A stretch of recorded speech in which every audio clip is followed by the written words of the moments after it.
हमारे साथ बिहार के स्वास्थ्य मंत्री एवं वरिष्ठ बीजेपी नेता मंगल पांडे जी हैं। बिहार में कोरोना वैक्सीनेशन अभियान की मौजूदा स्थिति क्या है सर? शहरी क्षेत्र में या ग्रामीण क्षेत्र में, उस पर आप जानना चाहेंगे? नहीं, बिहार में कोरोना के टीकाकरण का कार्य बहुत बेहतर तरीके से चल रहा है, बहुत सघन तरीके से चल रहा है।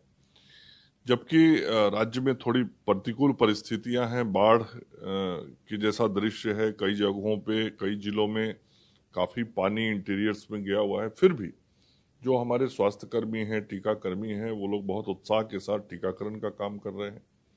अभी तक 3,84,00,000 से अधिक टीका राज्य में दिया जा चुका है। और माननीय मुख्यमंत्री जी के साथ हम सब लोगों ने राज्य में 6 माह 6 करोड़ टीका अभियान की शुरुआत की थी और उस लक्ष्य को पूरा हम सब लोग कर लेंगे समय रहते। अभी एक दिन पहले बिहार ने देश में सर्वाधिक एक दिन में टीका देने का रिकॉर्ड बनाया, जब हमने 27,21,000 टीका एक दिन में राज्य की जनता को दिलवाया। तो हमारे स्वास्थ्य कर्मी जो काम कर रहे हैं वो ये दर्शाता है। और पूरे देश में एक नंबर पे आना बड़ी बात होती है। तो हम परिश्रम कर रहे हैं और हम लोगों का प्रयास ये है कि आगे आने वाले दिनों में ऐसे ही महाअभियान और लेंगे और भी कुछ तिथियों को हम इस आंकड़े को भी पार करने की कोशिश करेंगे, ताकि हम जल्द से जल्द 6 माह 6 करोड़ के लक्ष्य को प्राप्त कर सकें। और जो सुदूर गांव है, देहात है, शहर की गलियां हैं, वहां तक टीका पहुंचाने के लिए जहां हम एक तरफ टीका एक्सप्रेस 839 चला रहे हैं, वहीं जहां पानी लगी है, जो जलमग्न हो गया है, उन क्षेत्रों में हम टीका का नाव, बोट, एम्बुलेंस चला रहे हैं और उसके माध्यम से टीका को उन सुदूर इंटीरियर क्षेत्रों में भी भेज रहे हैं।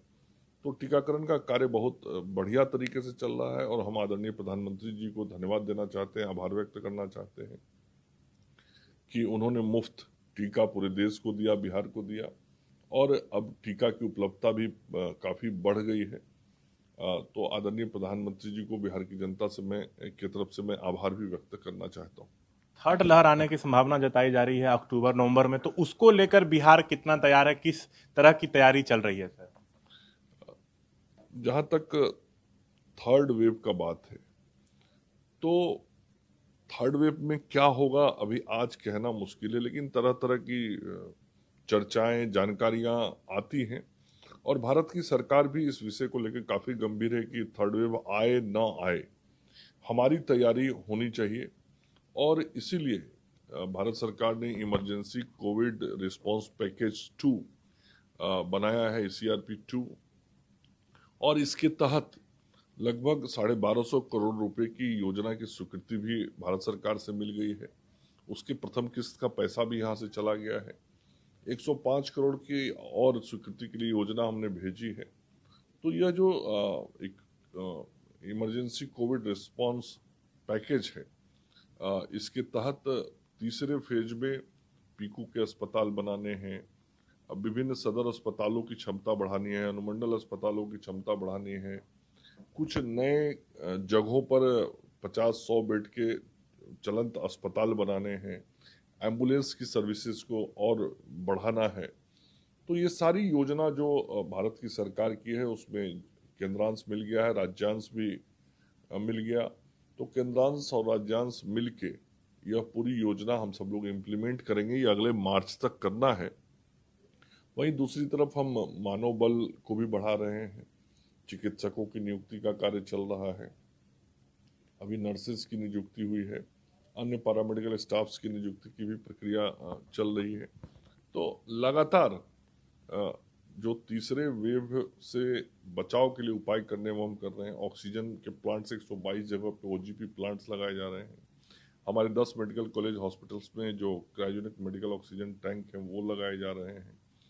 और हम सब लोग काफ़ी तेजी से इन कार्यों को पूरा भी कर रहे हैं। अभी तक 40 से अधिक जगहों पर हमारे OGP प्लांट लग गए हैं। सभी मेडिकल कॉलेजेस में जो क्रायोजेनिक मेडिकल ऑक्सीजन टैंक लगने हैं वो कार्य भी शुरू हो गए हैं। कुछ मेडिकल कॉलेज में लग के काम होना भी शुरू हो गया है।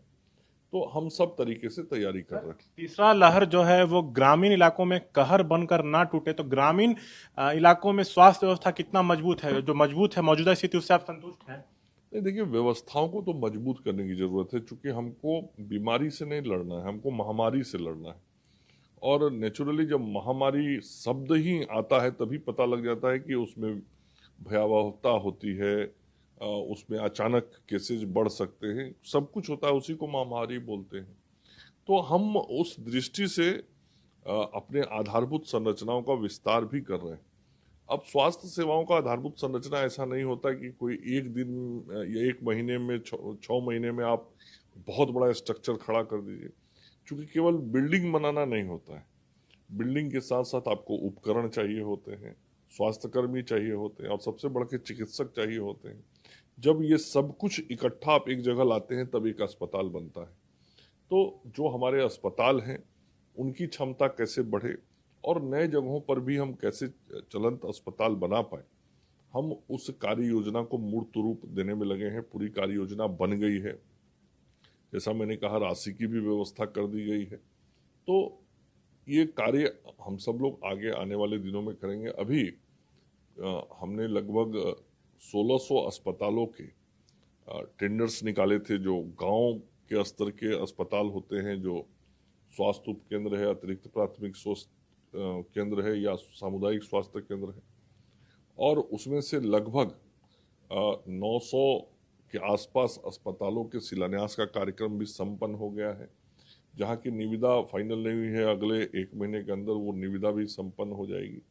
तो हमारी योजना है कि अगले 2 साल के अंदर ये जो सारे अस्पताल होंगे, उन अस्पतालों की भी पूरी संरचना को हम खड़ा कर दें। तो ये 1600 की संख्या में जो अस्पताल होंगे, इससे ग्रामीण क्षेत्र की जो हमारी स्वास्थ्य सुविधाएं हैं और बेहतर है। आखिरी सवाल, केंद्रीय स्वास्थ्य मंत्री से आप मिले तो किन मुद्दों पर सर चर्चा हुई है? नहीं, देखिए, केंद्रीय स्वास्थ्य मंत्री जी का लगातार सहयोग बिहार को मिलता रह रहा है।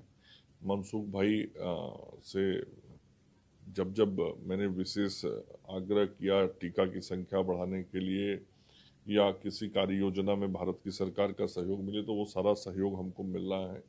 और जैसा मैंने कहा भी कि जो इमरजेंसी कोविड रिस्पांस पैकेज 2 है, उस संदर्भ में भी मैं कल मिला था, और मैंने कल मिल के उनसे आग्रह किया था कि 105 करोड़ के लगभग और योजना हमने दी है, उसकी स्वीकृति मिल जाए। तो उन्होंने कहा है कि उसकी भी स्वीकृति मिल जाएगी। तो ये थे हमारे साथ बिहार के स्वास्थ्य मंत्री। बिहार में टीकाकरण अभियान की क्या स्थिति है, तीसरी लहर को लेकर किस तरह की तैयारी चल रही है, स्वास्थ्य मंत्री जो केंद्रीय स्वास्थ्य मंत्री से मिले हैं किस मुद्दे पर उस पर बातचीत हुई, ग्रामीण क्षेत्र में स्वास्थ्य व्यवस्था कितनी दुरुस्त हुई, तमाम मुद्दों पर मंगल पांडे ने हमसे बातचीत की। दिल्ली से ईटीवी भारत बिहार के लिए मैं शशांक कुमार।